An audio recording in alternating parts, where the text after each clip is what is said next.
Hello, and welcome to Grandma's Sleep Stories, where gentle tales from quieter times help you leave the day behind. Tonight we travel back to Paddington Station in the autumn of 1924. In a forgotten corner of the lost property room, an elderly railway porter opens a trunk that has remained unclaimed for 30 years. Inside, he finds a faded photograph, and among the faces is one he recognizes. So make yourself comfortable. Let the world grow quiet, and come with me beneath the great railway roof for the Unclaimed Trunk at Paddington Station.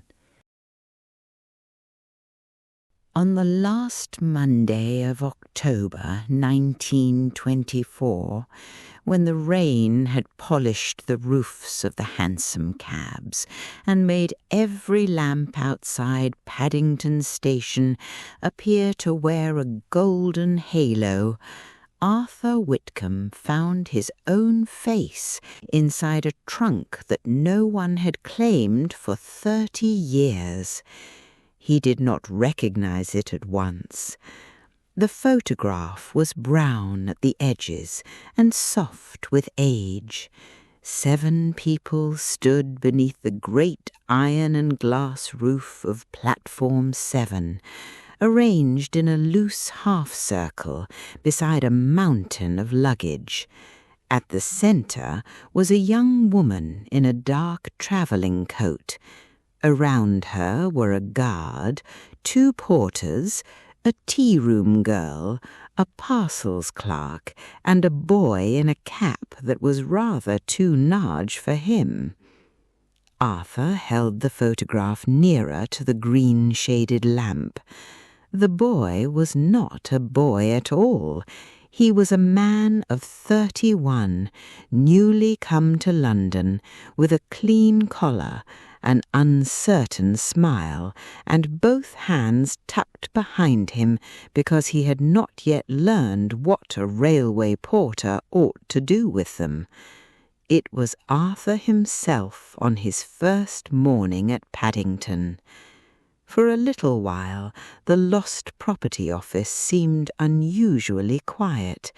Beyond its thick walls the station continued as it always did.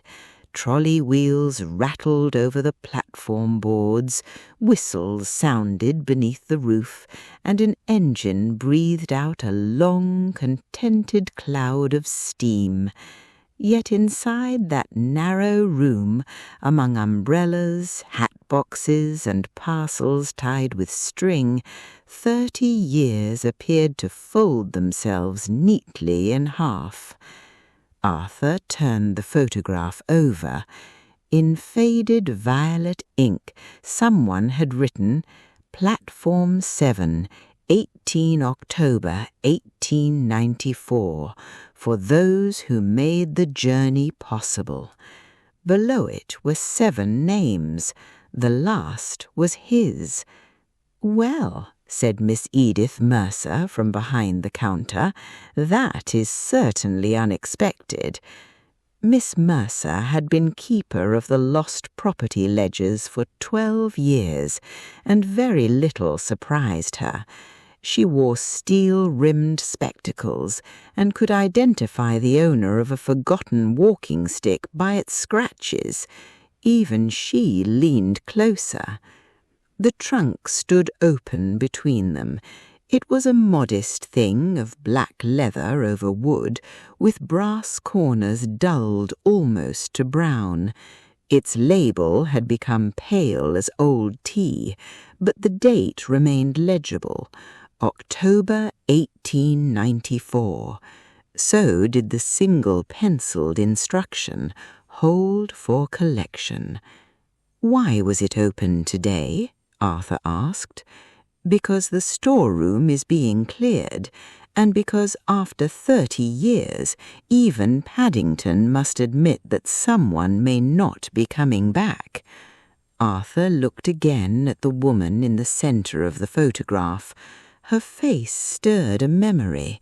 A gloved hand, a kind voice, rain on a station clock. He could not yet remember her name, but he remembered that she had helped him before anyone else at Paddington knew who he was. And now, in the week before his retirement, her trunk had found him again. The thought was oddly comforting. Railway parcels sometimes travelled by circuitous routes, acquiring labels, delays, and fresh instructions before reaching the correct hands. Perhaps memories did the same. Perhaps this one had simply taken the longest available service and arrived exactly when it was needed. The Lost Property Office occupied a quiet corner beyond the busiest part of the station, where the sounds of travel arrived softened by doors and distance. To Arthur, it had always seemed less like an office than a waiting room for objects.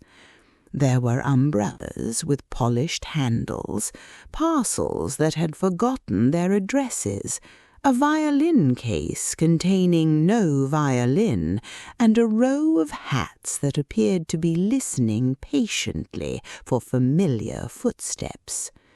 On the upper shelves stood carpet bags and leather cases, each bearing its little card of explanation. Found in the refreshment room, left beneath a seat, taken from the 4:15 for Reading. The old trunk had waited at the very back, behind a wicker hamper and 2 painted theatrical boxes. Dust lay across its lid in a fine grey sheet. A porter named Thomas Bell had brought it down that morning when the superintendent ordered the shelves cleared before winter repairs began. Thomas was 22 and curious in the polite, restrained manner of a young man who hoped one day to become a parcels clerk. He now stood in the doorway, holding his cap beneath one arm. "Is it truly you, Mr. Whitcombe?" he asked, looking from Arthur to the photograph. "It appears I once had more hair," Arthur said. Thomas smiled. Miss Mercer did not, though her eyes suggested that she might have done so if the ledgers had permitted it. She placed the photograph upon a square of blotting paper and lifted the remaining contents one by one. There was a blue notebook tied with ribbon, a small box made of walnut, 7 envelopes, a lady's travelling cloak wrapped in tissue, and a brass disc stamped with the number 214. At the bottom rested a bundle of photographs in a paper wrapper. Nothing was grand, nothing appeared valuable, yet each thing had been packed with such care that Arthur felt they ought to speak quietly. Miss Mercer turned to the first of the 7 envelopes. Each bore a name from the back of the photograph. 6 were sealed. The 7th read, "Mr. Arthur Whitcombe, to be given when he has found his place." Arthur regarded the careful handwriting. "It, I suppose," he said slowly, 30 years ought to be long enough for that."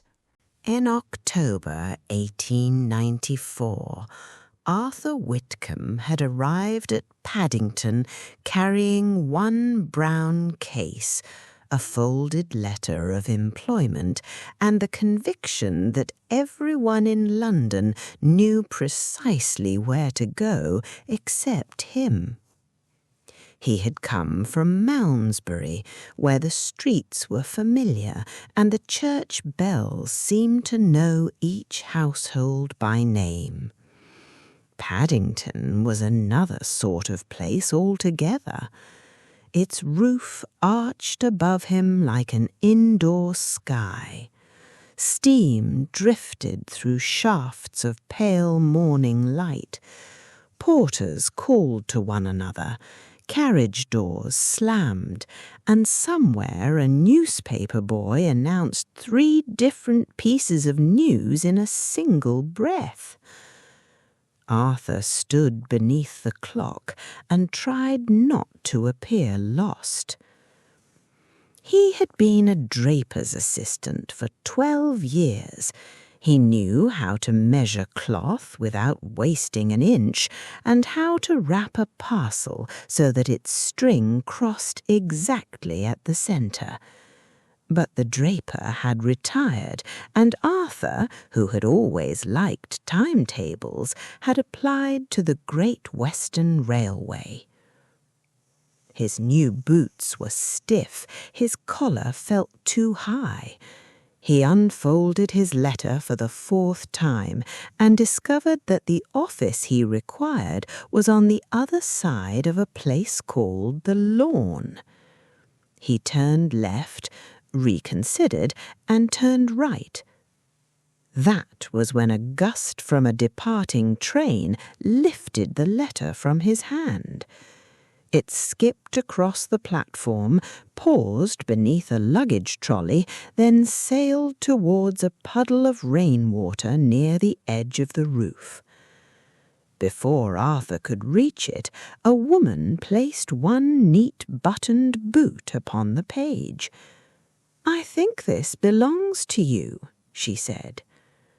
She was perhaps 24, with chestnut hair pinned beneath a small felt hat.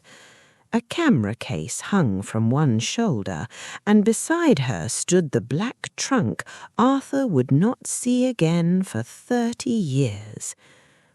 "Thank you," he said, rather breathlessly. She read only enough of the letter to see the railway crest before handing it back. "Your first day? Is it so plain?" "Only because you are looking at the station instead of through it." Arthur glanced around. "I'm afraid I don't understand." "People who work here look through the noise to the next thing that needs doing. Travellers look at everything because it is all new." Her manner was gentle, without a trace of mockery. "I am Eleanor Harcourt, and I have spent the entire morning looking at everything." Arthur introduced himself. Eleanor pointed him towards the offices, then paused. Near the bookstall, a little girl in a red knitted scarf was crying silently beside a wicker basket. "There, that may be the first thing that needs doing." Arthur looked at the office door, then at the child. His appointment could wait 1 minute. He crossed the platform and knelt beside the wicker basket. Behind him, the station clock moved its minute hand forward with an almost silent click. Arthur's first appointment was becoming later.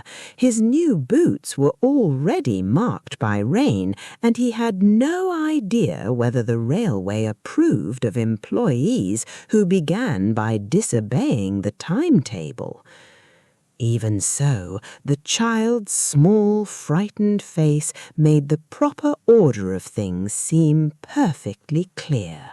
The little girl's name was Rose Pritchard, and she had lost sight of her father in the movement of a crowd arriving from Bristol.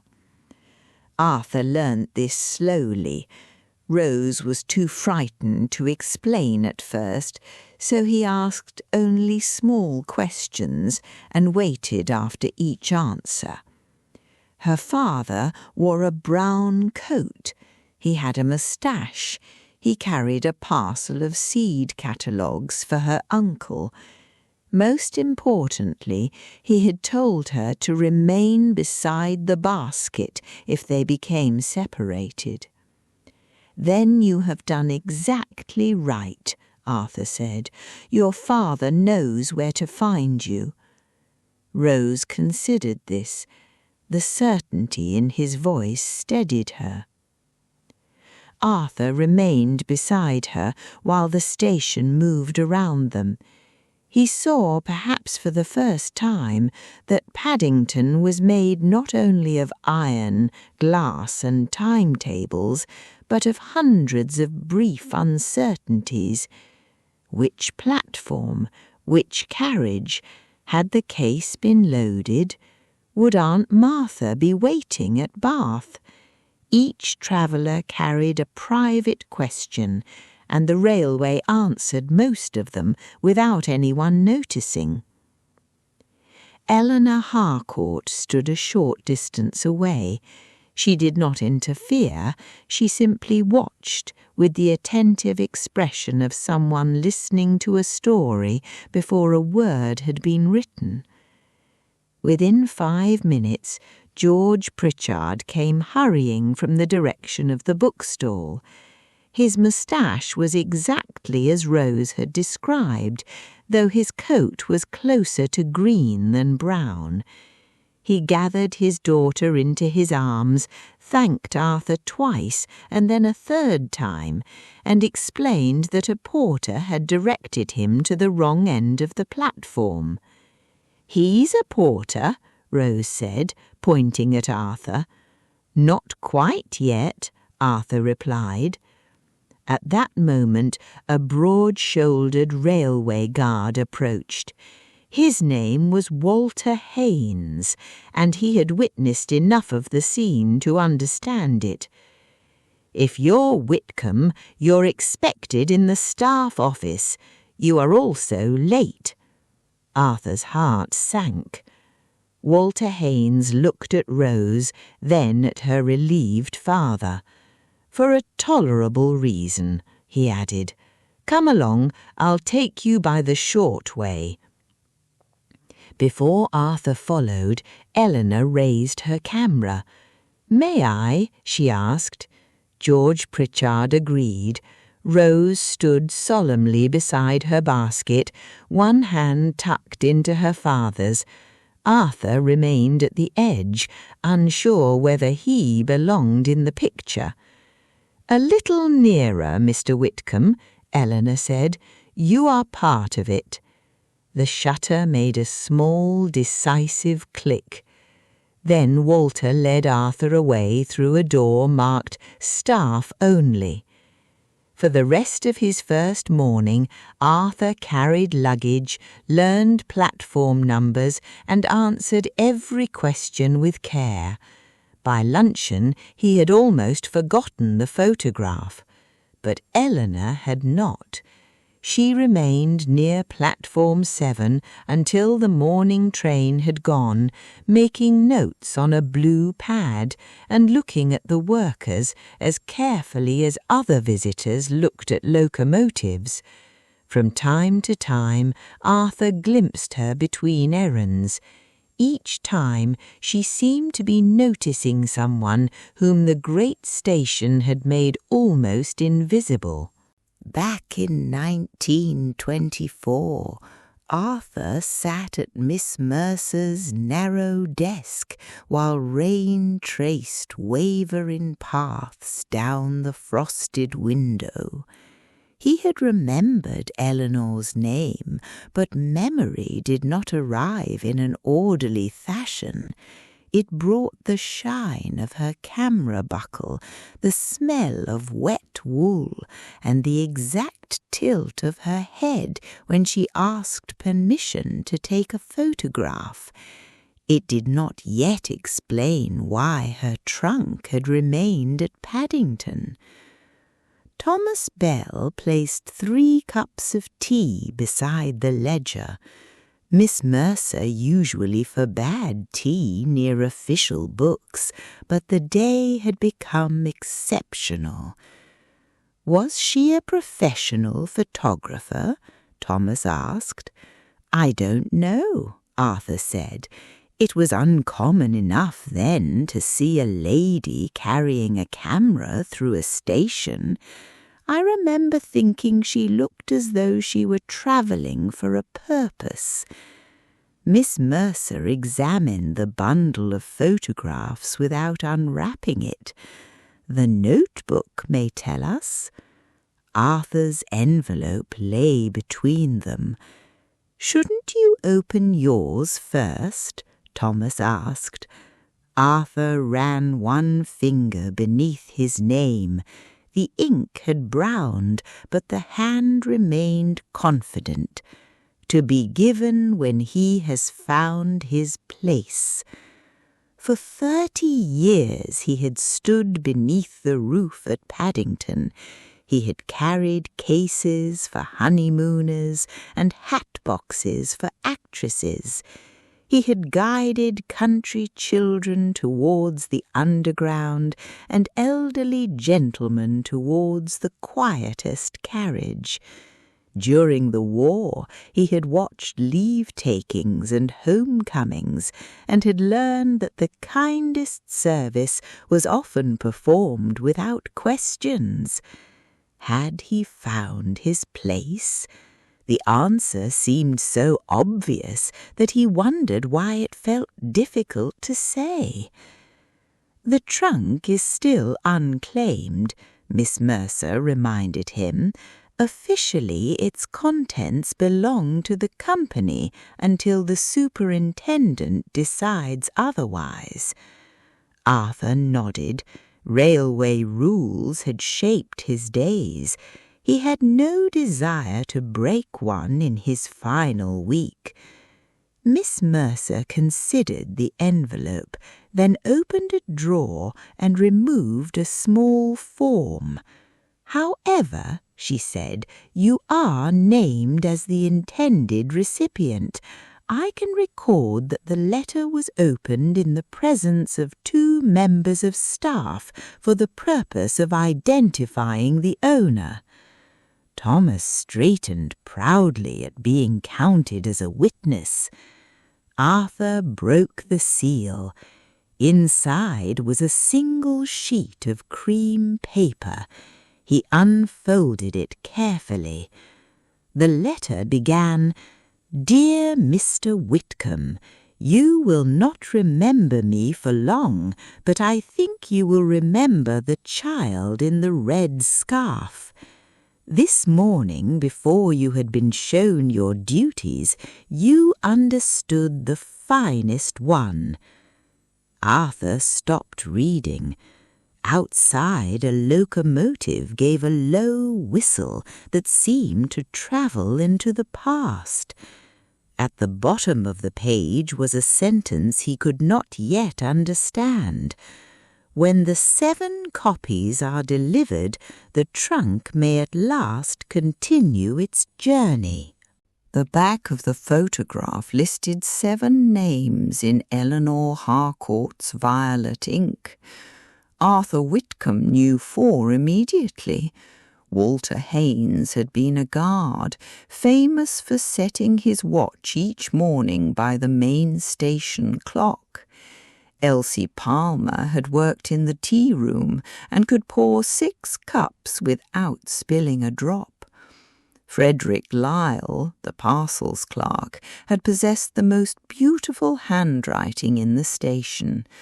George Pritchard was Rose's father, though he had been a passenger rather than an employee. The remaining names were Rose Pritchard, Eleanor Harcourt, and Alfred Moss. "Moss," Arthur murmured. He was a porter, quiet fellow, kept peppermints in his waistcoat pocket. Miss Mercer copied the names onto a clean page, leaving space beside each. 7 people, she said.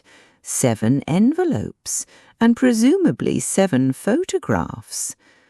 Thomas untied the paper wrapper. Inside were 6 mounted prints, each separated by tissue. The 7th space was marked by a rectangle of unfaded paper. "One is missing," he said. Arthur counted. Every print showed platform 7 from a slightly different moment. In one, Walter Haynes looked sternly towards the clock. In another, Elsie Palmer was laughing at something outside the frame. The final image was the one Arthur had first seen, all 7 gathered around Eleanor, with Rose in front and Arthur at the edge. "How did Miss Harcourt stand in the photograph if she took it?" Thomas asked. Arthur remembered a wooden tripod and a black cloth. "Mr. Lyle pressed the shutter, I think.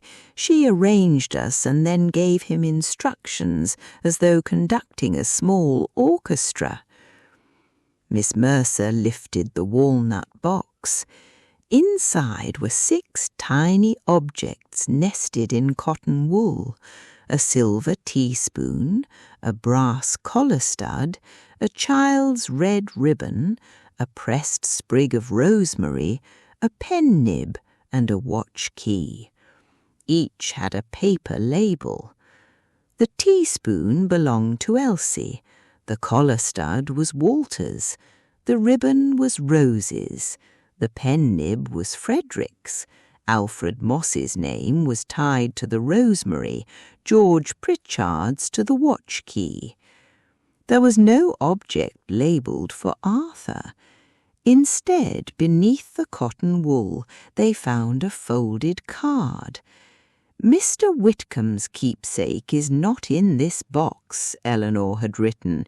"He is to receive the empty place." Thomas frowned. What can an empty place mean? Arthur looked at the missing photograph in the bundle. The answer was close, but not close enough to touch. Miss Mercer closed the walnut box. She said, "We shall begin with the ledger," she said.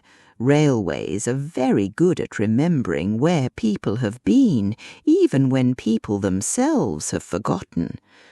She arranged the objects in a straight line, as though order itself might encourage them to explain. Thomas fetched labels and a sharpened pencil. Arthur watched their careful preparations and felt the old station offering him one final duty, unlike any that had appeared upon his roster. The first ledger gave them the trunk's arrival. The second held correspondence, copied in Frederick Lyle's elegant hand. Miss Mercer found it in a cabinet whose key objected to being turned. The book was bound in green cloth and labelled Unclaimed Articles, 1893 to 1896. Arthur remembered carrying such ledgers between offices when he was new. He had never imagined that one would preserve a message intended for him. They worked through the afternoon lull. Trains came and went beyond the wall. Every departure caused the cups to tremble faintly in their saucers. On 20 October 1894, 2 days after the trunk was found, a telegram had arrived from Didcot. "Trunk left Paddington. Stop. Please retain. Stop. Will write Harcourt." On 23rd October, Frederick had recorded a letter. Eleanor asked that the trunk be kept until her return to London in November.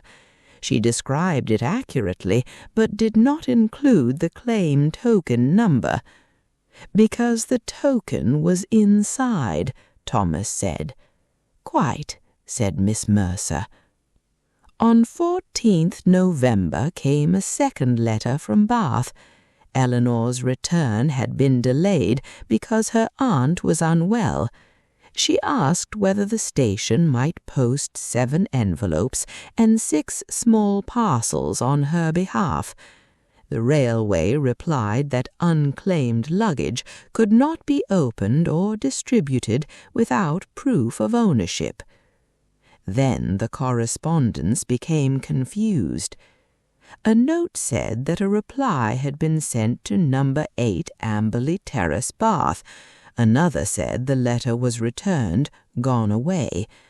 In January 1895, someone named Clara Maynard wrote from Oxford asking after property belonging to Miss Harcourt. She gave no description of the trunk and received the standard answer. After that, there was nothing.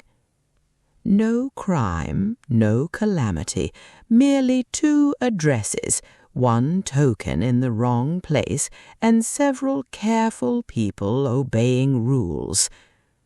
Arthur thought this a very railway sort of mystery. Nothing had vanished, everything had simply waited in the correct place while the necessary information travelled elsewhere. At 5 o'clock he returned to his duties. He guided a family towards the Plymouth train and found a seat for a lady with a canary in a covered cage. Yet the names remained with him. That evening, as the station lamps glowed beneath the dark roof, Arthur passed platform 7. He could almost see the group arranged there in 1894. Walter checking his watch, Elsie holding a tea tray, Rose with her scarf, Eleanor beside the tripod. 30 years earlier, Eleanor had tried to send them something. Now only Arthur remained at Paddington to receive it. And in 4 days he too would leave. He rested a hand upon the cool iron pillar. In his first year he had often counted those pillars to make certain he was on the correct platform. Later he stopped seeing them at all. Now each seemed a familiar companion, holding up the same shelter above arrivals, departures, and all the patient intervals between. The next morning Arthur went in search of Elsie Palmer. She had left the railway many years before, but Paddington was a place where old colleagues seldom disappeared entirely. Someone remembered a Christmas card. Someone else recalled a married name. By 10 o'clock, Miss Mercer had found an address in Ealing for Mrs. Elsie Wen, formerly Palmer, aged 57. Arthur telephoned from the superintendent's office. The instrument hung on the wall like a small black cupboard, and Elsie's voice arrived faintly through miles of wire. Elsie said, "Arthur Whitcombe, you still owe me for a cup of tea. I paid you in 1895. Then you owe me for the pleasure of reminding you." She came to Paddington after luncheon, wearing a plum-coloured hat and carrying a rain-spotted umbrella. Time had silvered her hair, but had not altered the quick brightness of her expression. In the Lost Property Office, Arthur showed her the photograph. Elsie sat very still.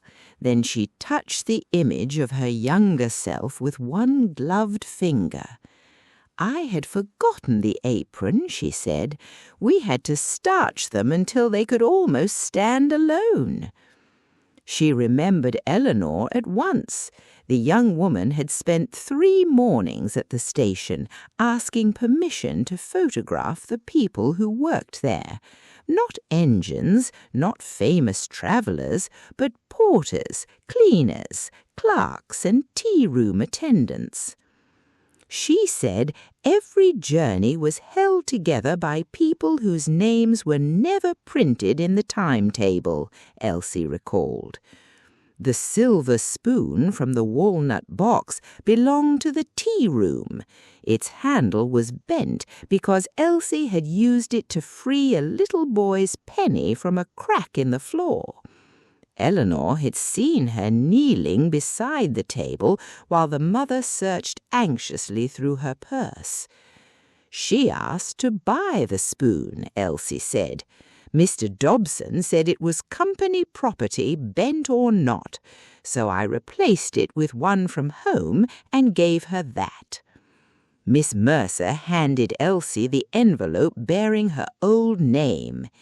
Inside, Eleanor had written of the boy, the penny, and the quiet way Elsie restored both without embarrassing anyone. A mounted photograph showed Elsie pouring tea while morning light shone through the steam. Elsie read the letter twice.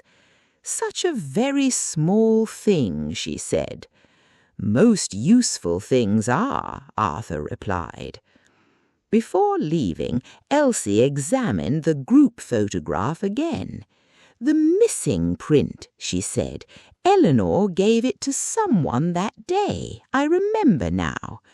"To whom?" Thomas asked. Elsie looked at Arthur. "To the child in the red scarf." Elsie accepted a second cup of tea before leaving. She stood beside the open trunk and breathed in the faint scents of leather, paper and cedar. "It is remarkable," she said, "how an object can keep the atmosphere of a day." Arthur thought the trunk held not the noise of that morning, but its attentive quiet. George Pritchard's watch key was made of brass and shaped like a tiny winding handle. Its surface had grown smooth from use. Arthur remembered George as a nurseryman from Reading, a patient man who travelled to London several times a year with catalogues, orders, and sometimes his daughter. The station records held no address for passengers, but the photograph offered a clue.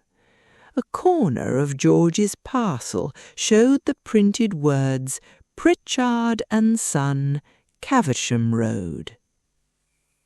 Thomas was dispatched to consult an old commercial directory in the parcels office. He returned delighted. "The nursery became Pritchard Brothers," he reported. "There is still a shop near Reading Station." They sent a telegram. The reply arrived before evening. George Pritchard had died peacefully in 1918, but Rose lived in the same district and would come to London the following day. Arthur carried the news home to his rooms in Westbourne Terrace. He ate bread, cheese, and an apple beside the fire, then set his alarm clock for 5:30, as he had done for decades. That night he dreamed not of mystery, but of timetables. The trains departed in their proper order, though every destination was written in violet ink. Rose Pritchard arrived on Wednesday's 10:02 from Reading. Arthur recognized her because she wore a red scarf. It was not the same one, of course. She was 37 now, a schoolmistress with sensible shoes and a composed manner. Yet the colour beneath her grey coat brought the child in the photograph forward so clearly that Arthur smiled before she spoke. "Mr. Whitcombe? Miss Pritchard?" She took both his hands. "My father spoke of you whenever we came through Paddington." In the Lost Property Office, Rose opened her envelope. Eleanor's letter reminded her that courage was not the absence of fear, but the decision to remain where love knew to look for her. With it was the red ribbon from her childhood scarf. George's letter concerned the watch key. In his alarm, he had stopped the station clock attendant and asked him to halt every departing train. When Arthur calmly reunited him with Rose, George gave Arthur a silver pocket watch in gratitude. Arthur had refused it. Eleanor had persuaded George to give her only the spare key as a symbol of 5 minutes that had seemed like an hour. Rose smiled through quiet tears. She said, "I have something that belongs with all this." From her handbag she removed a flat parcel wrapped in brown paper. Inside was the missing photograph. Rose had carried it in the same frame her father chose before the turn of the century. The glass bore one small scratch, and the backing had been repaired with brown tape. On winter evenings, she said, George sometimes pointed to the young porter and reminded her that calmness was a form of courage one person could lend another. Rose's photograph was larger than the 6 prints in the trunk. It had been mounted on cream card with a narrow gilt line around the edge. In it, the group had not yet arranged themselves properly. Walter Haynes was turning from the camera. Elsie Palmer held a tray against one hip. Frederick Lyle appeared to be giving Alfred Moss advice that Alfred had no intention of following. Eleanor stood beside Rose, fastening the loose end of the child's scarf. At the far left, Arthur was speaking to a bent old gentleman whose case had opened. A pair of slippers, a book, and several apples lay on the platform between them. Arthur laughed softly. Mr. Cuthbert Finch. He travelled to Weston-super-Mare every autumn and packed as though he meant to remain there forever. Rose turned the photograph over. The violet inscription was longer than the one on the smaller print. The first day of Mr. Arthur Whitcombe, who has already begun. Platform 7, 18 October, 1894. The words affected Arthur more deeply than praise might have done. He had spent that morning believing himself unprepared, late, and conspicuous. Eleanor's inscription offered another version, that one could begin useful work before feeling ready, and belong to a place before knowing its passages by heart. Beneath it, Eleanor had written the same 7 names and an 8th, Mr. Cuthbert Finch, briefly delayed by apples. Father kept this framed above his desk, Rose said. After he died, I put it away with family papers. Until your telegram, I never knew there were other copies. She explained that Eleanor had handed the photograph to George several weeks after it was taken. They had met by chance at Reading Station. Eleanor intended to return to Paddington for the trunk, but her aunt's illness had become serious. She was travelling between Bath and Oxford, living from one borrowed room to another. Father offered to collect the trunk, Rose said, but she had lost the receipt, or so he remembered. Miss Mercer placed the brass token numbered 214 beside the photograph. She had packed it, Thomas said, safely enough to be useless. Rose looked through Eleanor's letters. Did she never write again? Someone named Clara Maynard did, Arthur said. Rose's expression changed. Clara was Eleanor's cousin. She taught at a girls' school in Oxford. Father exchanged Christmas cards with her for years. "Do you have an address?" Miss Mercer asked. "Not a recent one, but the school may." The station clock struck noon. Rose looked towards the wall as though she could see platform 7 beyond it. She said, "There is something else. Eleanor told Father the photographs were part of a book." "A published book?" Thomas asked eagerly. "No, a private one. She called it The Small Atlas of Kindness." The blue notebook from the trunk fitted easily into Arthur's palm. Its cloth cover was worn at the corners, and a loop of faded ribbon held a pencil scarcely longer than a matchstick. On the first page Eleanor had written, "A railway atlas usually shows lines, distances, and destinations. This one shall show the kindnesses by which people arrive."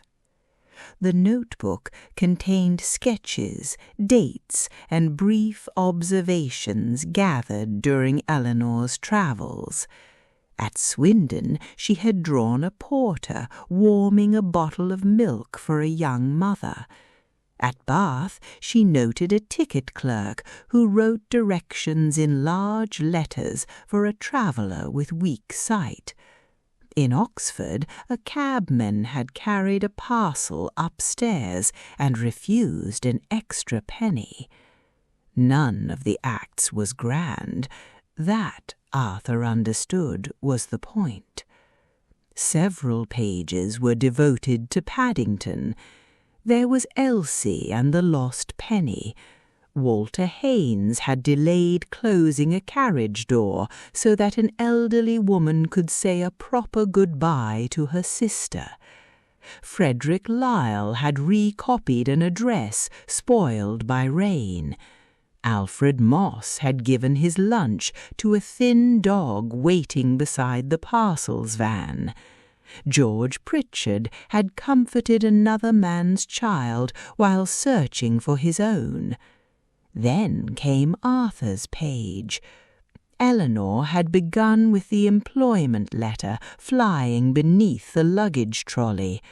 She described his nervousness, his stiff boots, and the way he had looked back at the staff office before choosing to help Rose. "He has not yet received his badge," she wrote, "but already understands that a station is not chiefly a place of departure. It is a place where one person notices that another has become uncertain." Arthur closed the notebook for a moment. Thomas pretended to examine the walnut box. Miss Mercer removed her spectacles and polished them carefully. Rose looked at Arthur with the same open trust she had shown in the photograph. "You did find your place," she said. Arthur gazed towards the shelves of unclaimed things. He thought of a lifetime composed largely of actions no one would record: lifting a heavy valise, fetching water, finding the correct platform, walking at the pace of the slowest passenger. Eleanor had recorded one. At the end of the Paddington pages was a list titled "Copies to be Delivered." 6 names were ticked in pencil, although the envelopes had plainly remained in the trunk. Beside Arthur's name was no tick. There was only a note. His copy must wait until the final day, so that the first may answer it. Arthur read the line again. "She intended to come back," he said. "Then perhaps," Rose replied, "we ought to discover whether she still can."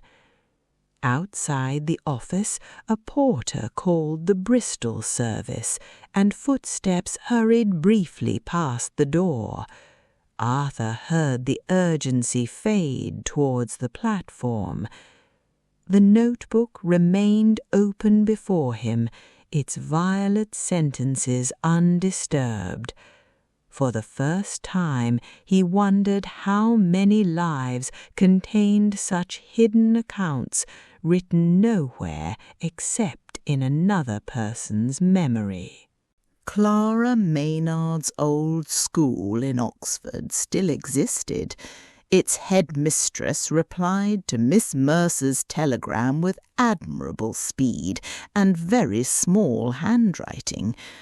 Miss Maynard had retired in 1919 and moved to a village near Abingdon. A forwarding address was enclosed.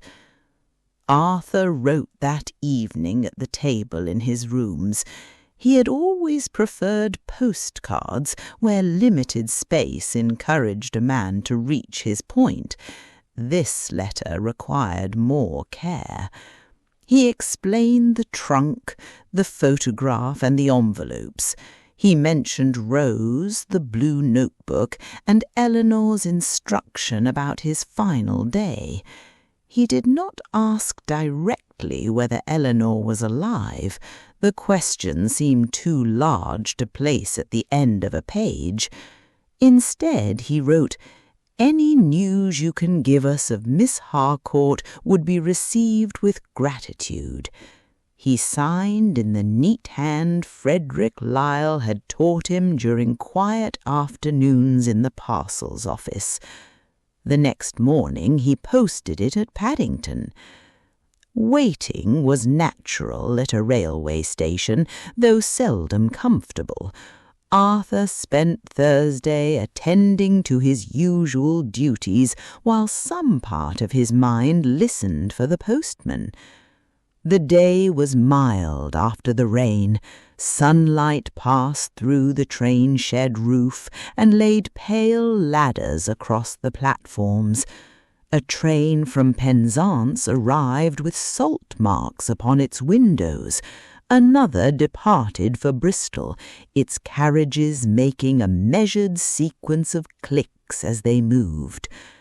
Arthur helped an elderly lady named Mrs. Pembroke find the compartment where her niece had reserved a corner seat. He carried 2 cases for a commercial traveller who spoke continuously about buttons. He returned a dropped glove before its owner realized it was missing. Each small service now seemed to belong in Eleanor's atlas. At luncheon, Thomas joined him on a bench near the parcels office. "Do you think Miss Harcourt is still living?" he asked. "I think," Arthur said, unwrapping a cheese sandwich, "that we shall know when the letter arrives. That is not the same as an opinion. It is more restful." Thomas accepted this and poured tea from a flask. Arthur looked along the platform. Soon another porter would stand where he stood, answering questions and lifting cases. The thought did not sadden him. Railways were made to continue. Yet he hoped before his own final departure to return Eleanor's lost trunk to its journey. At 4:30, Miss Mercer appeared at the far end of the platform holding a cream-coloured telegram. She did not wave or hurry. Miss Mercer considered both undignified. Yet Arthur could tell from the way she held the paper above the ledger against her chest that the message mattered. Thomas folded his sandwich at once, and the two porters rose together beneath the bright, patient face of the clock. The telegram contained 11 words. Eleanor lives in Bath. Stop. Letter follows. Stop. Delighted beyond words. Clara.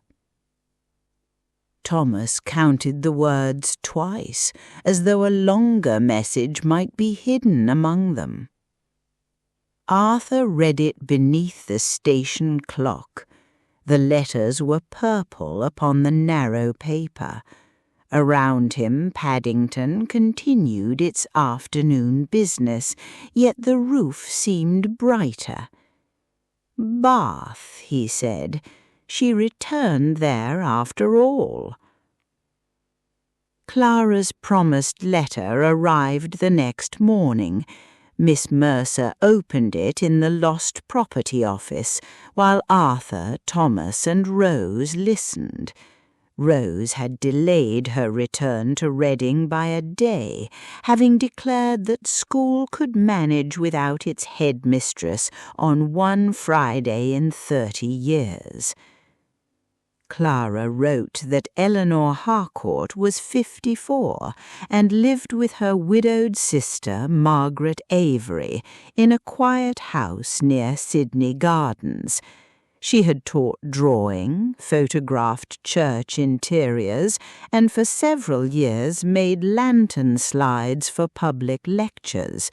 Her eyesight had weakened, and she no longer travelled alone. She had often spoken of the trunk at Paddington. According to Clara, Eleanor believed it had been disposed of long ago. After the failed letters of 1894, she had gone to the station in person the following spring. The clerk on duty could find no record under the name Harcourt because the trunk had been mistakenly entered in an index under the initials E.N., the brass scroll of the H having been read as an N. One small curl of ink, Miss Mercer said. Eleanor had assumed the trunk was lost.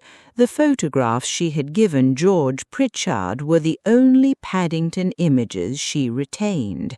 Her small atlas of kindness remained unfinished. Clara ended with a request. Might Eleanor be told gently before anything was sent? A surprise was welcome, but too many particulars arriving at once could tire her. Arthur understood. A station knew the value of preparing a traveller for what came next. They composed a telegram together. Your trunk safe at Paddington. Stop. Contents undisturbed. Stop. Arthur Whitcombe remembers. Stop. May we write? Miss Mercer sent Thomas to the telegraph office. That afternoon, Arthur completed his penultimate shift. He felt no impatience. Somewhere west of London, their words were travelling along wires towards a woman who had once stopped his employment letter beneath her boot. At 6 o'clock, the reply came. It was brief. In the pause before Miss Mercer unfolded it, a train rolled slowly past the window. Squares of warm carriage light moved across the war, one after another, like pages being turned. Arthur found himself holding his breath, then smiled at the foolishness and let the station's steady rhythm calm him. Please do not send trunk. Stop. I should like to collect it. They read the reply more than once. The wording was courteous, yet Arthur could hear the decision beneath it. Eleanor had once been prevented by illness, addresses, and ink from completing her journey. 30 years later, she intended to finish it under her own name and by her own hand. Eleanor Harcourt would arrive on Saturday morning, the final day of Arthur's service. Her sister Margaret would accompany her on the train from Bath. Rose would come from Reading. Elsie promised to bring a cake, though Miss Mercer warned that lost property was not a refreshment room. Thomas was instructed to find Walter Haynes, Frederick Lisle, and Alfred Moss, if any still lived within reach of London. The search became a quiet current beneath the ordinary work of the station. Walter had retired to Twickenham. A railway benevolent register supplied his address. He replied by telephone in a voice still sharp enough to command a platform, and announced that he would arrive at 9:45 precisely. Frederick Lisle lived with his daughter in Croydon. His eyesight was poor, but his daughter wrote that he would gladly attend. Alfred Moss proved harder to find. The staff records ended when he transferred to a goods depot in 1902. Miss Mercer sent inquiries through the company offices, while Thomas asked older porters and guards. "We may not gather everyone," Arthur said. "No," Miss Mercer replied, "but we can leave a place." The phrase reminded him of Eleanor's card. "Mr. Whitcomb's keepsake is not in this box. He is to receive the empty place." They chose the old staff waiting room beside platform 7 for the meeting. It had a long oak table, a coal fire, and windows overlooking the tracks. Thomas polished the brass fender. Rose arranged the 6 mounted photographs. Elsie's cake was given reluctant official permission. Arthur contributed nothing visible. He went about his duties, aware that each familiar act might be the last of its kind. His last Friday luggage trolley, his answer to the question of where the Oxford train departed, his last evening beneath the lamps. Before going home he stood alone on platform 7. The station after the rush had a spacious calm. A few passengers read newspapers beneath the clock. Steam thinned into the dark ribs of the roof. Somewhere a broom moved steadily over stone. Arthur remembered Eleanor saying that railway workers looked through the station to the next thing needing to be done. For 30 years he had looked through it. Now he allowed himself to look at it. The iron pillars, the long shining rails, the amber lamps and destination boards, the great roof holding a little of the London night. At the far end of the platform, Thomas appeared with a folded sheet of paper. "We found Alfred Moss," he called. Arthur turned. "He cannot come," Thomas said, "but he has sent us something." The folded page carried a Gloucestershire postmark and a smear of beeswax near one corner. Thomas explained that the station master at Alfred's local stop had telephoned ahead, and Alfred's son had cycled 3 miles with the parcel so it could catch the afternoon train. The search itself became another chain of small assistance. Alfred Moss was living with his son near Gloucester, where he kept bees and complained cheerfully about the weather. Arthur placed the letter beside the rosemary. He could picture Alfred in a sunny room, listening to the faint industry of bees beyond the glass. Paddington had carried Alfred's message east, just as it had once carried him west, and for Arthur the distance between station and hillside seemed briefly very small. His letter had travelled to Paddington with a small round tin wrapped in newspaper. The tin had once contained tobacco, but now held peppermints dusted white with sugar. Arthur recognised it immediately. He kept one like this in his waistcoat, he said. Every nervous child received a peppermint, provided the parents agreed. Alfred's handwriting wandered across the page, but his memory was clear.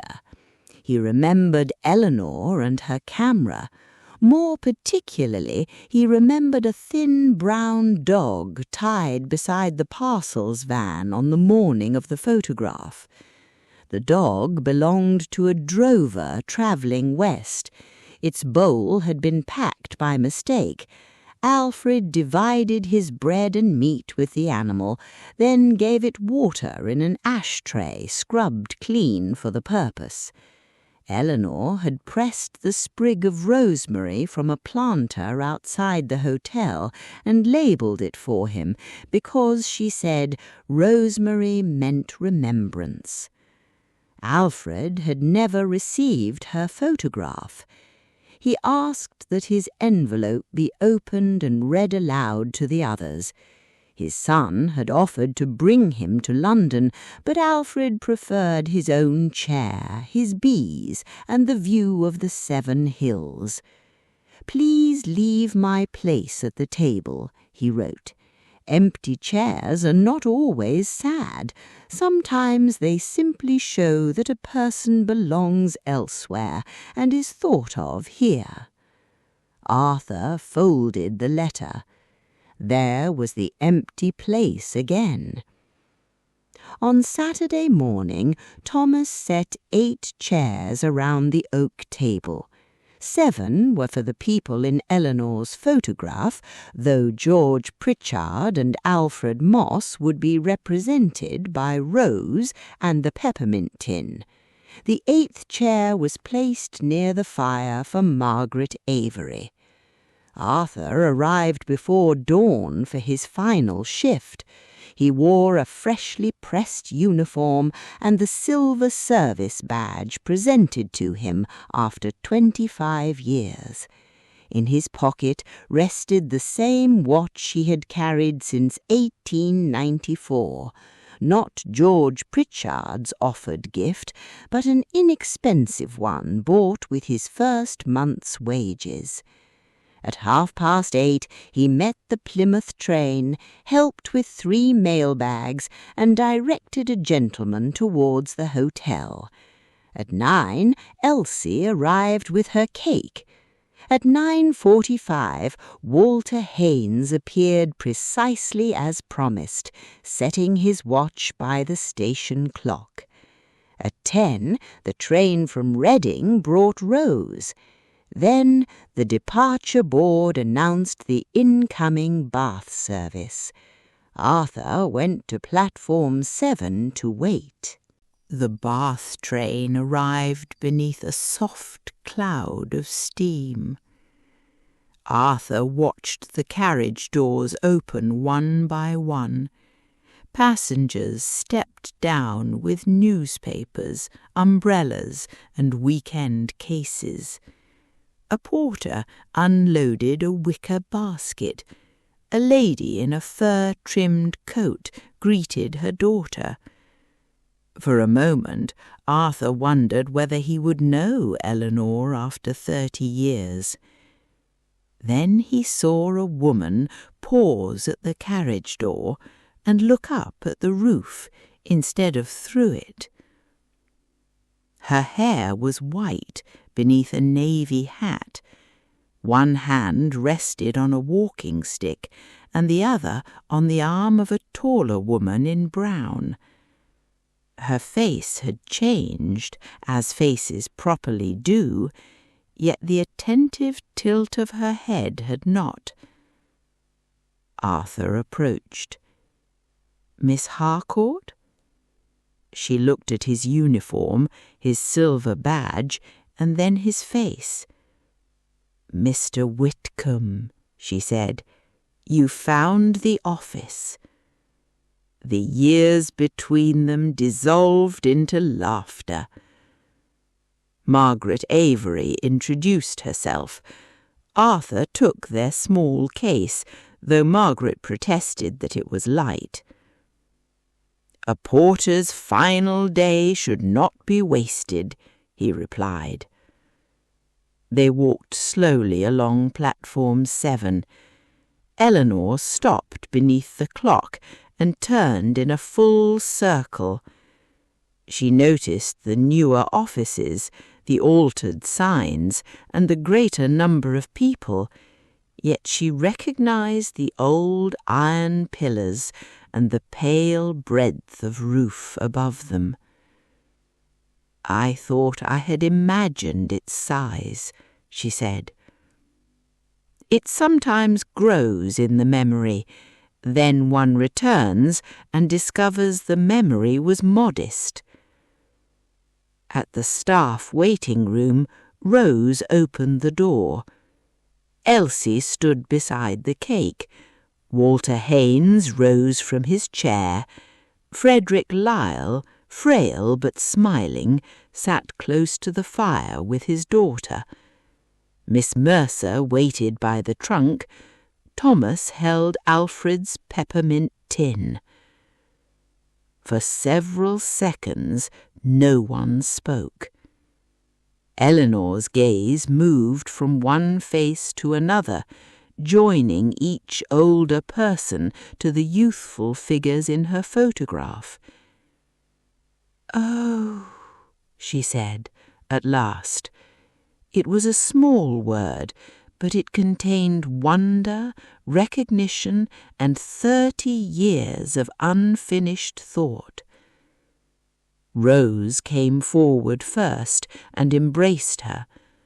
Then the room filled with introductions, recollections, and the gentle confusion of people who had once shared an hour and carried different versions of it through their lives. The trunk stood at the end of the table, its brass corners catching the firelight. Eleanor laid one hand upon the lid. "You waited more faithfully than I deserved," she whispered. Arthur heard her. No one had deliberately kept her from her.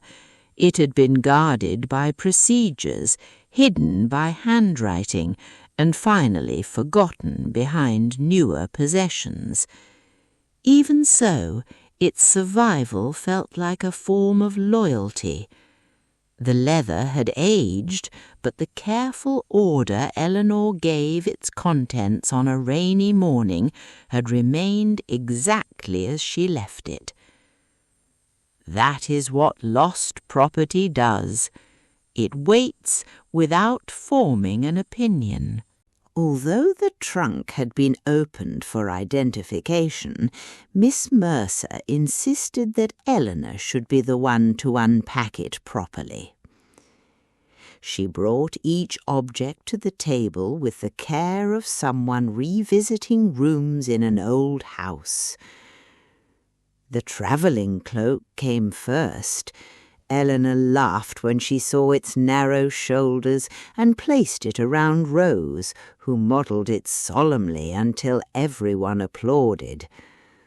The walnut box followed, and each keepsake was given to its intended person or representative. Elsie received the bent spoon, Walter Haynes turned the brass collar stud between finger and thumb and admitted that he had once blamed Alfred for losing it. Frederick Lyle held the old pen nib close to his spectacles. "A Guillot," he said, "very dependable." The pressed rosemary was placed beside Alfred's peppermint tin. Rose held her ribbon and her father's watch key together in her palm. Then came the envelopes. Eleanor listened as each letter was read. Sometimes she remembered the exact moment. Sometimes the words seemed to have been written by a stranger she regarded with cautious affection. "I was very certain at 24, she said. "Age has taught me to make room for amendments." "Your observations were sound," Walter told her. From him this was high praise. At last Arthur's envelope remained. "You have read it?" Eleanor asked. "Only once." "Then read it again, if you please. I should like to hear whether I was right." Arthur unfolded the page. He read of Rose, the red scarf, and the duty he understood before being shown his duties. He continued beyond the line that had puzzled him.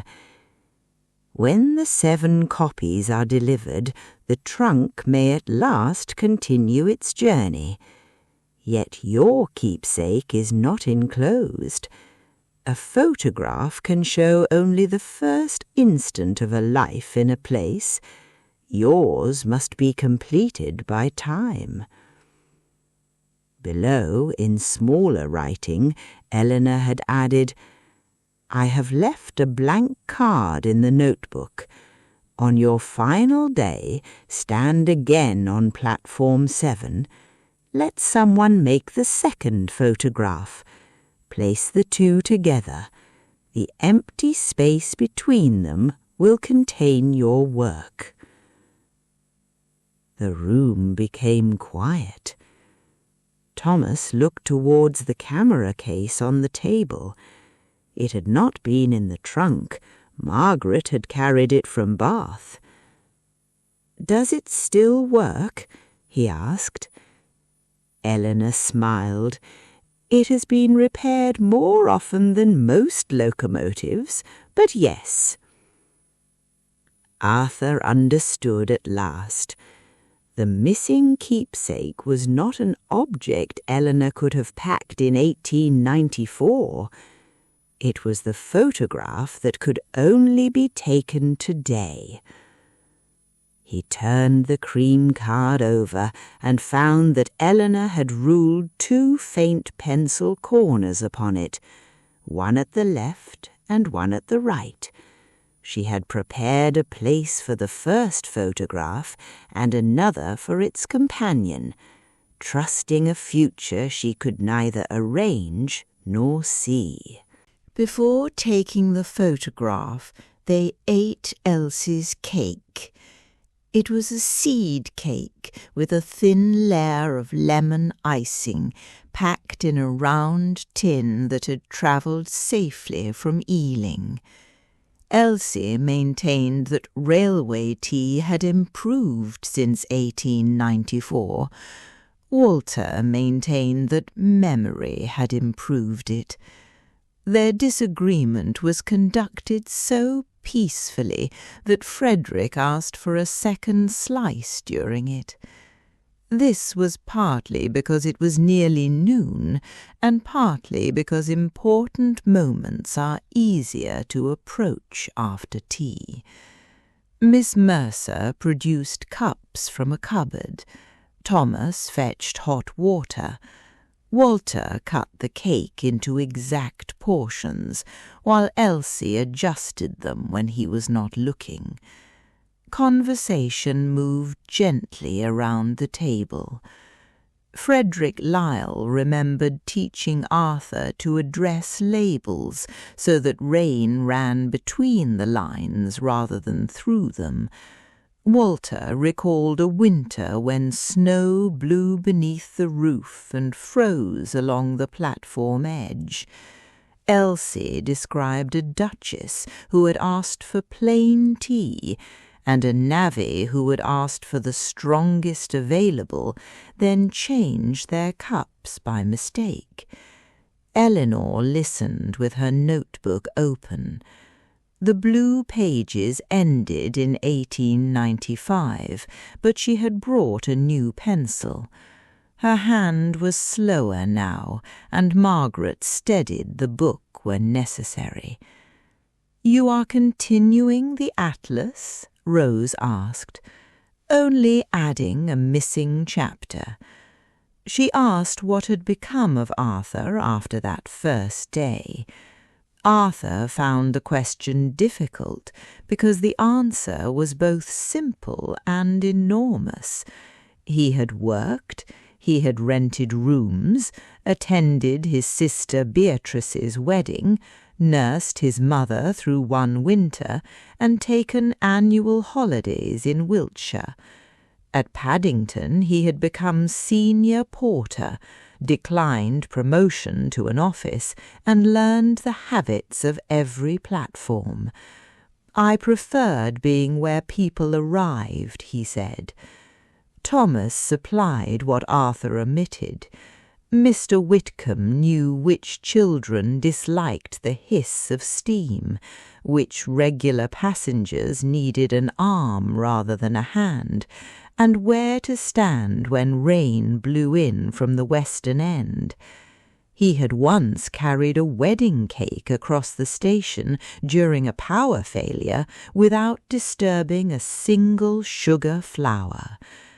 Arthur objected that this was hardly history. "It is precisely history," Eleanor said.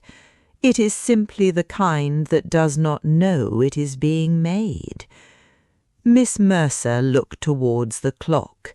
The light would be best within the hour. They wrapped the cake, gathered the letters, and placed the keepsakes back in their cotton beds. Eleanor closed the trunk, but did not lock it. "It has been closed long enough," she said. Together they carried it to Platform 7, not because it was heavy, but because each person wished to place a hand upon the handle. Their progress through the station was slow enough to attract notice. Passengers made way for the elderly procession and its battered luggage. No one watching could have guessed that the trunk's true weight consisted of a few letters, several ordinary objects, and all the years during which their meaning had waited to be understood. Platform 7 was busier than it had been in Eleanor's first photograph. A train stood ready for departure, its carriage windows reflecting the roof in long bands of silver. Porters moved luggage towards the van. A boy sold evening papers, though it was not yet afternoon. The station clock showed 12 minutes past 12. Eleanor chose a place beside the same iron pillar, or as nearly the same as Arthur could judge.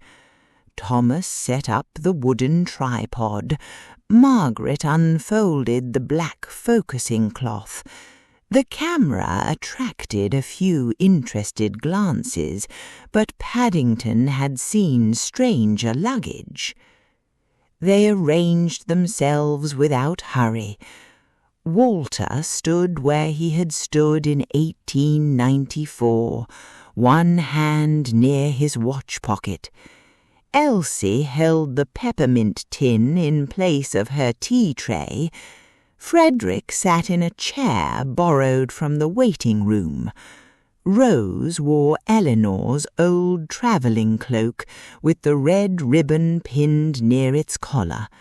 Miss Mercer and Margaret joined them because 30 years had added them to the story. The trunk stood open at the centre.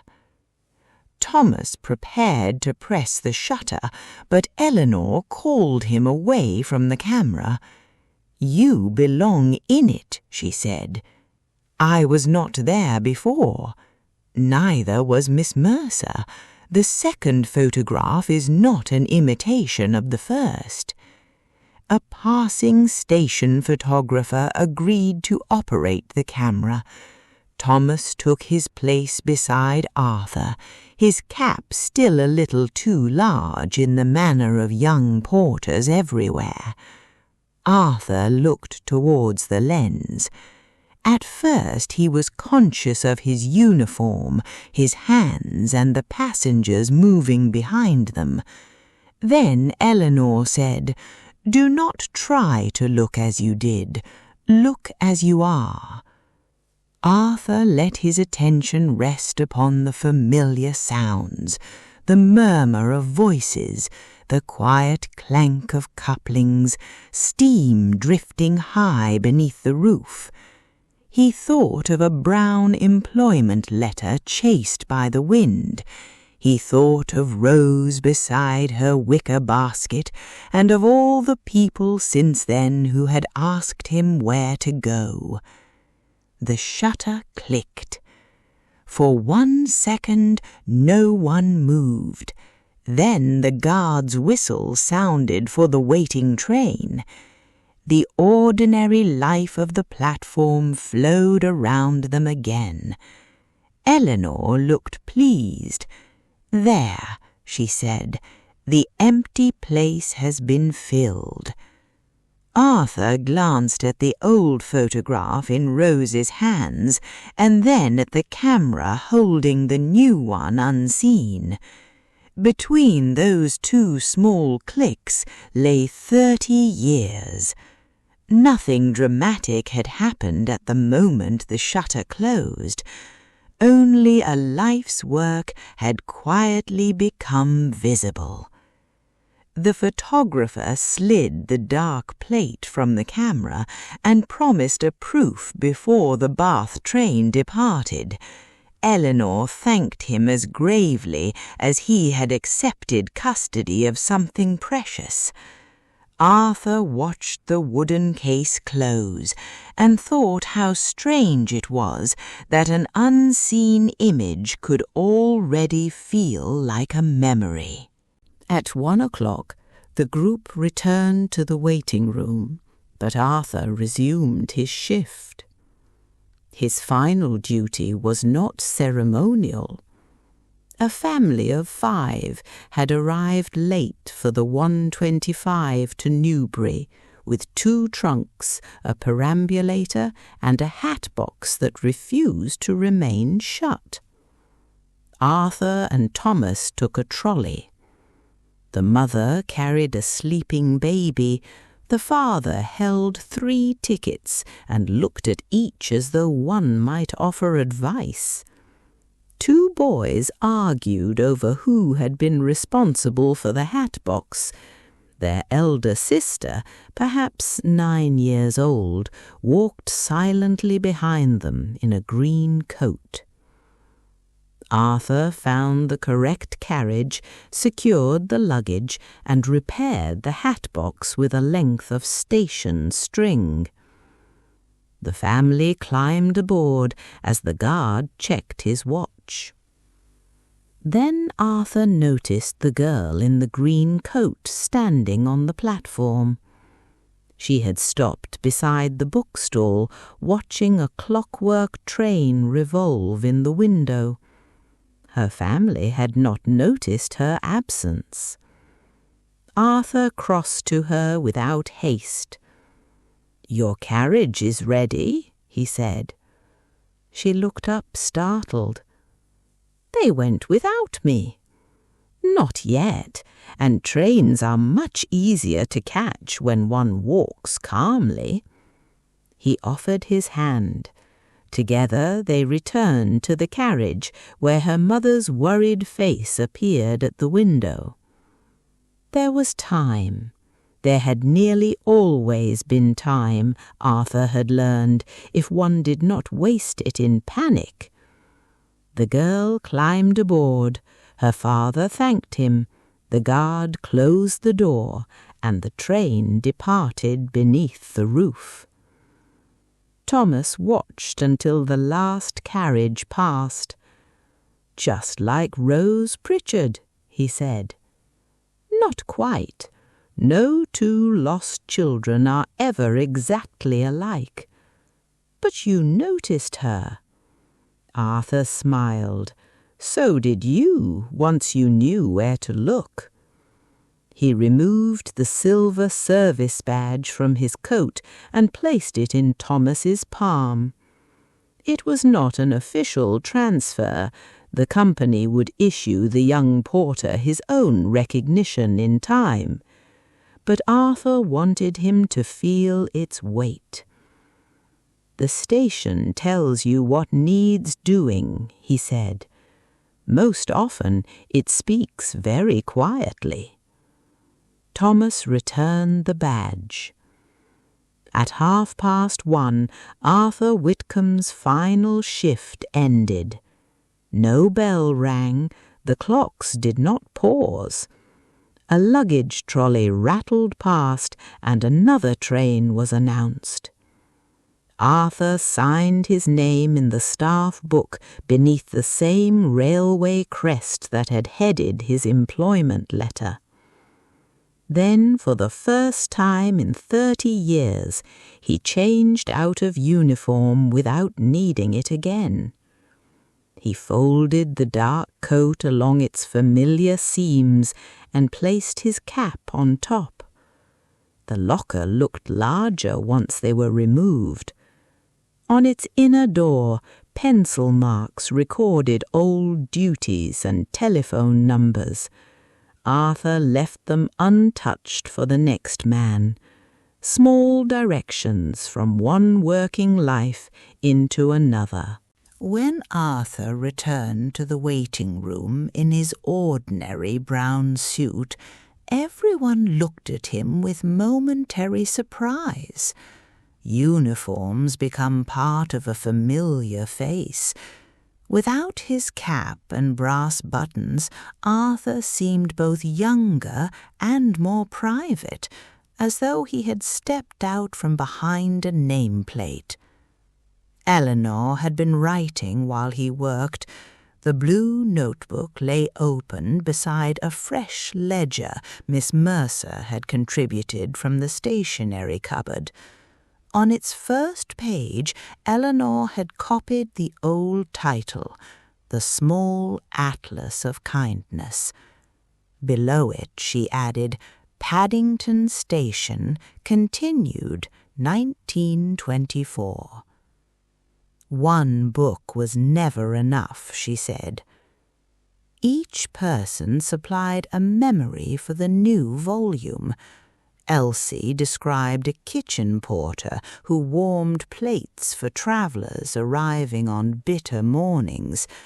Walter spoke of a signalman who grew roses beside his cabin, giving one bloom to every bride who passed on a Saturday train. Frederick remembered clerks who quietly corrected addresses so that parcels reached homes their senders had misspelled. Thomas told the story of Arthur and the girl in the green coat. Arthur objected that it had happened less than an hour ago, and therefore could not yet be a memory. All memories begin by being recent, Rose said. Miss Mercer proposed that the notebook remain at Paddington. Members of staff might add to it whenever they observed a small act worth preserving. Eleanor agreed on the condition that no one be praised for grandeur and no event included merely because it involved an important passenger. Kindness is most itself when rank has nothing to do with it, she said. They decided the book would be kept in the Lost Property Office, which seemed appropriate. Forgotten things were brought there every day. Perhaps forgotten goodness might be collected there too. Miss Mercer found a place for it beneath the green-shaded lamp. The original blue notebook would travel with Eleanor. It belonged to the trunk's first journey. The new volume would belong to Paddington and the years ahead. Arthur wrote the first entry himself. He described Thomas Bell searching through old directories, sending telegrams, and giving up his luncheon hour to find Alfred Moss. Thomas read it and turned pink to the ears. "That was only curiosity," he said. "Curiosity that serves another person is a respectable branch of kindness," Arthur replied. Outside the window, sunlight moved across the rails. The afternoon trains waited in long, orderly lines, ready to carry thousands of private stories westward.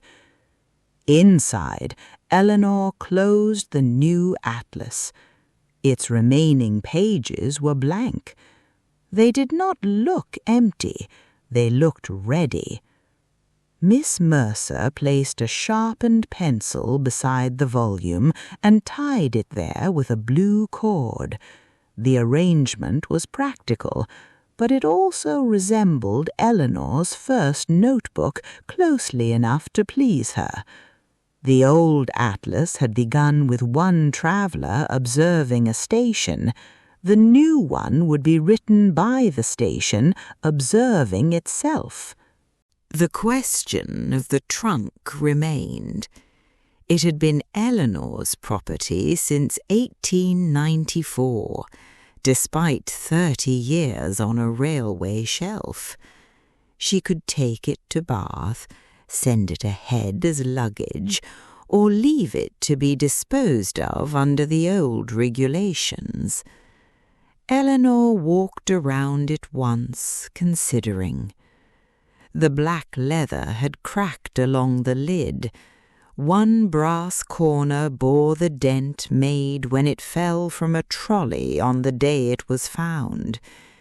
Inside, the paper lining carried faint marks where the walnut box and notebook had rested for 3 decades. "A trunk is meant to travel," Thomas said. "Yes," Eleanor replied, "but travel does not always mean going far." She wished the trunk to remain at Paddington as a cabinet for the atlas. The old photograph could be displayed inside the lid beside the new one when it was developed.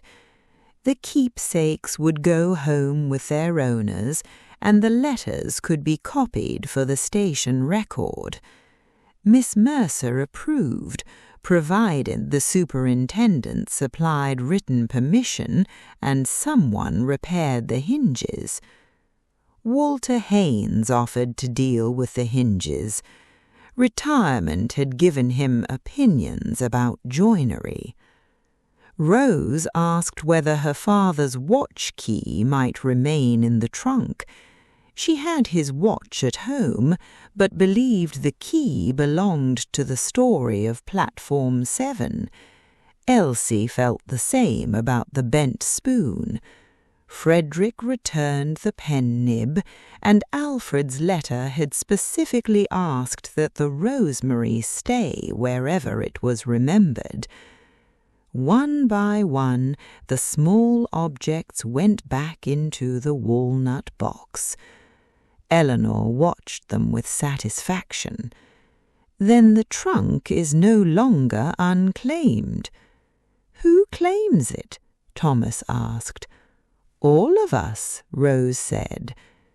Miss Mercer, who preferred exact language, wrote a new card, "The Paddington Kindness Book, presented by Miss Ellinor Harcourt, 1924. Please add only what you have truly noticed." She crossed out the old instruction, "Hold for collection," but did not discard it. Instead, she placed the card inside the lid beneath the photograph. Arthur touched the worn handle. For years the trunk had seemed to be waiting for someone to take it away. Now he understood that it had been waiting to be given a purpose. Outside, the Bath train was being prepared for its return journey. Elinor would travel on it that evening. Arthur had planned to go home to Westbourne Terrace, but Margaret had purchased an additional ticket. "Only as far as Reading," she said. "Rose insists upon giving you supper." Arthur looked at the ticket. For the first time he would leave Paddington not as a railway servant, but simply as a passenger. He turned the ticket over. On one side were the destination and fare, on the other nothing. Arthur liked that blankness. His working days had been governed by destinations chosen for other people. The little ticket asked only that he sit down, look from the window, and allow the railway to carry him. The station photographer worked quickly in a small room that smelled of chemicals, wet paper, and warm metal. By 4 o'clock he brought a proof of the new picture to the waiting room. The print was still damp at the edges, so he held it flat upon a board while everyone gathered around. There they were on platform 7, older, fewer in some places and more numerous in others. The open trunk stood between them. Arthur, in uniform, occupied the same edge of the group as before, but his uncertainty had gone. Beside him stood Thomas, looking directly at the lens. Elinor placed the 1894 photograph next to it. The two images did not match perfectly. The platform signs had changed. A newer carriage stood behind the second group. In the first photograph, the day appeared pale and rainy. In the second, autumn's sun lay across the stones. Yet the iron pillar was the same. So was the clock. And so, Elinor said, was the reason for the gathering. She took the blank cream card from the blue notebook. Upon it she mounted the two photographs side by side, leaving a narrow space between them. In that space she wrote only the dates: 18 October 1894, 25 October 1924. Arthur studied the pictures. In the first, he leaned slightly towards the group, as though waiting for permission to join it. In the second, everyone seemed to lean a little towards him. "That is your keepsake," Elinor said. "But it belongs in the trunk."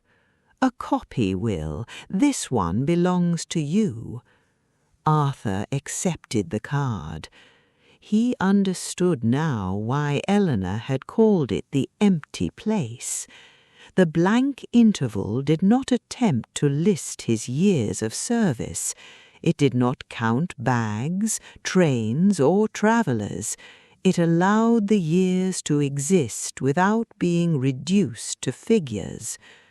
Some lives could be described by promotions and public achievements. Arthur's was better shown by 2 platforms, 2 groups of people, and the quiet difference in the way he stood. Frederick Lisle asked for a pen. In the careful hand that remained to him, he wrote beneath the photographs, "Arthur Whitcombe, porter, guide, and keeper of the uncertain traveller." Arthur protested that keeper sounded too grand.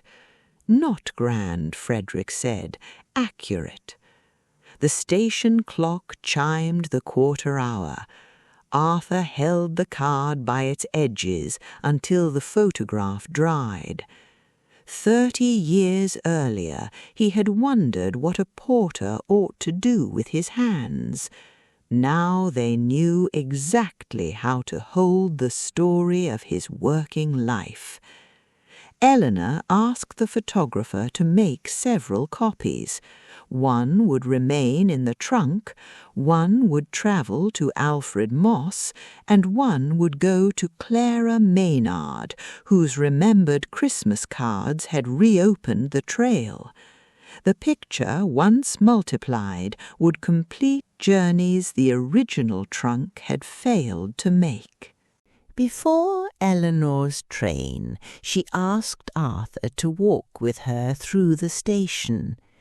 Margaret and the others remained by the fire, while the 2 of them set out at an unhurried pace. Eleanor used her walking stick, and Arthur carried no luggage. They began at platform 7, passed the bookstall, and continued beneath the high roof. Arthur showed her where offices had been extended and how the flow of travellers had altered.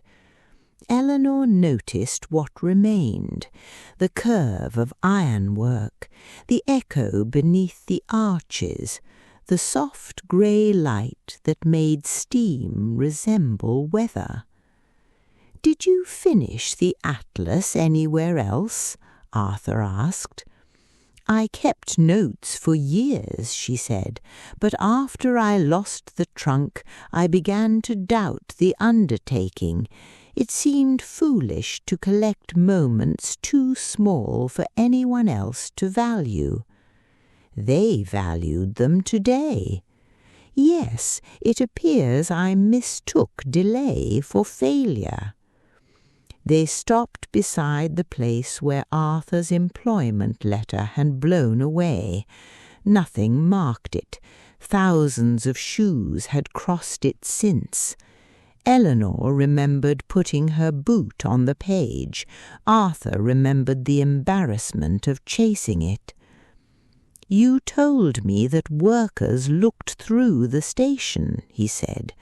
A rather clever remark for a young woman who had never worked in one. It was true. Only partly. One must look through a place to serve it, but look at it sometimes to love it. Arthur thought of his solitary pause on platform 7 the previous evening. Perhaps retirement was not an ending so much as permission to look at what work had required him to look through. They reached the main clock. Beneath it, people waited with the special stillness of those expecting someone. A soldier examined every face from an incoming train. 2 sisters greeted one another with matching smiles. A child counted the pigeons near the entrance. Eleanor lifted the camera slightly, then let it rest. "No photograph?" Arthur asked. "Some pictures are improved by remaining unmade." They stood together and watched the station for a while. The light beneath the clock fell kindly upon everyone who entered it. Some waited with flowers, some with folded newspapers, and some with empty hands. Arthur had spent years directing people away from that spot towards trains. Now he saw that waiting itself was sometimes a destination, the place where two separate journeys met. No mystery remained between them.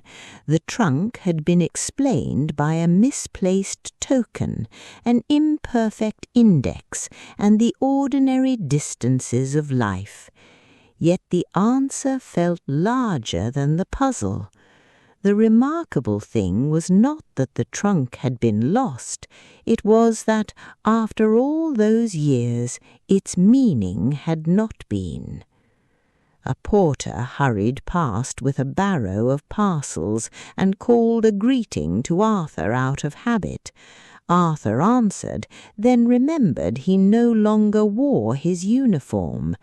The exchange pleased him.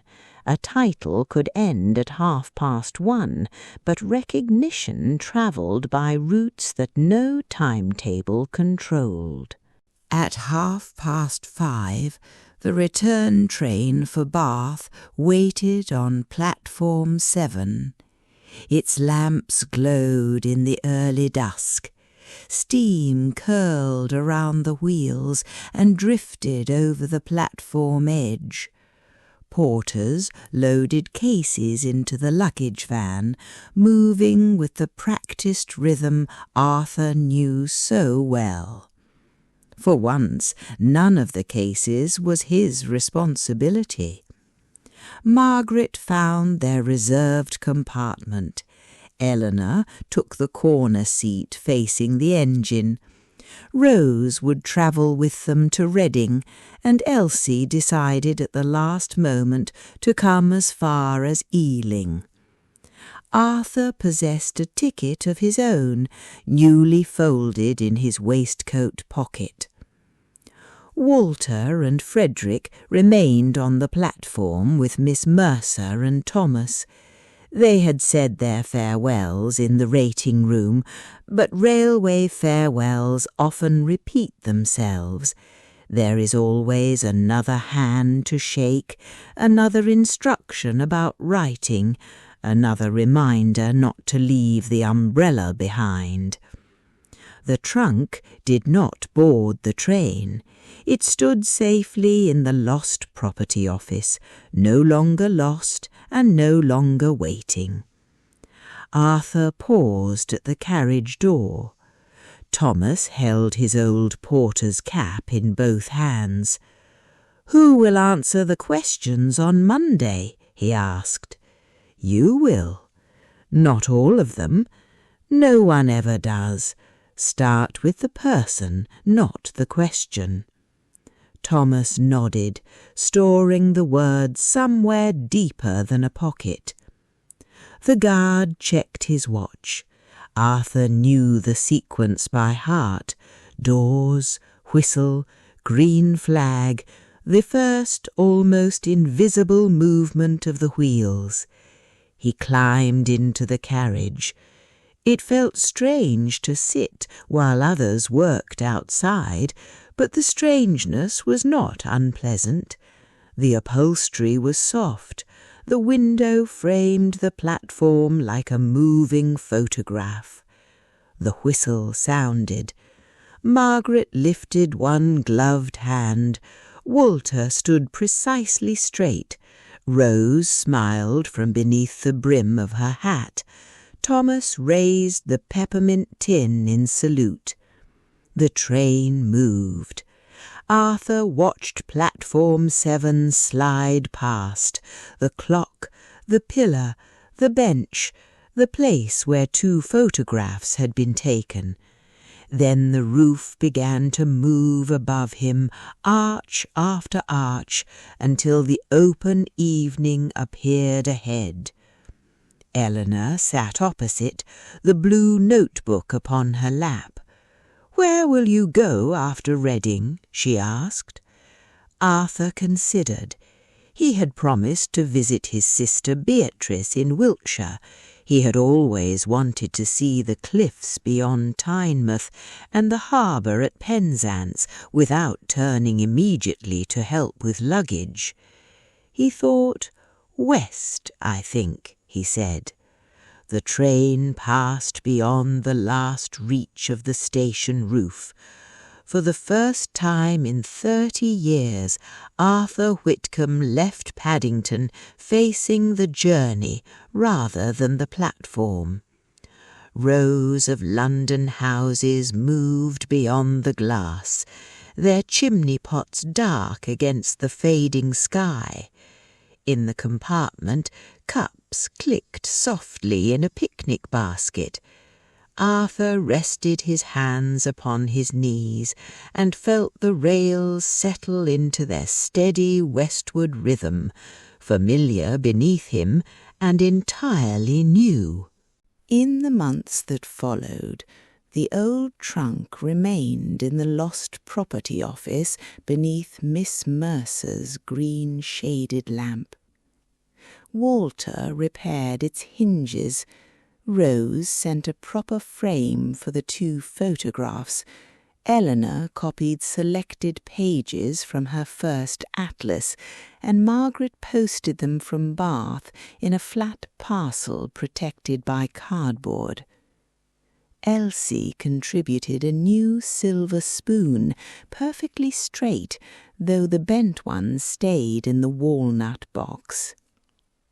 On the inside of the lid, Miss Mercer arranged the photographs. The first showed a rainy morning in 1894, a young woman with a camera, a child in a red scarf, railway workers briefly gathered, and Arthur standing uncertainly at the edge. The second showed an autumn noon in 1924, many of the same faces touched by time, several new ones, and Arthur standing easily among them. Between the pictures remained the narrow blank space Eleanor had intended. Staff members began adding entries to the new atlas. Thomas wrote about a cleaner who found a wedding ring and missed her train home to return it. Miss Mercer recorded a passenger who shared his newspaper with a stranger too shy to ask the price. A parcels boy described Thomas carrying an old spaniel up the stairs because its legs were tired. No one signed the entries unless a name mattered to the story. Arthur visited Paddington from time to time. He came first after Christmas, returning from Beatrice's house with a jar of quince jelly. Later he passed through on his way to Devon, where the cliffs were red, the sea was silver, and no one asked him to lift a single case. Each visit he paused at the trunk. He never read every new page. It was enough to see that the blank book was filling. Eleanor completed her small atlas of kindness that spring. She did not publish it. Instead, copies were made for the people who had helped restore its missing chapter. Arthur kept his beside the mounted photographs in his sitting room. Sometimes, on quiet evenings, he opened the book and heard Paddington again, the softened thunder of trains, the calls of porters, the station clock calmly dividing one journey from another. And at Paddington, beneath that same clock, travellers continued to become uncertain. They misplaced tickets, mistook platforms, dropped gloves, and lost sight of those they loved. The railway could not prevent every confusion, nor could it record every small kindness by which order was restored. But beneath the green lamp the old trunk kept what could be kept. It held a bent spoon, a watch key, a ribbon, a sprig of rosemary, a pen nib, a collar stud, and 2 photographs. It held 30 years of waiting, and in the quiet space between a first day and a final one, it held the simple proof that a life of helping people on their way is never truly lost.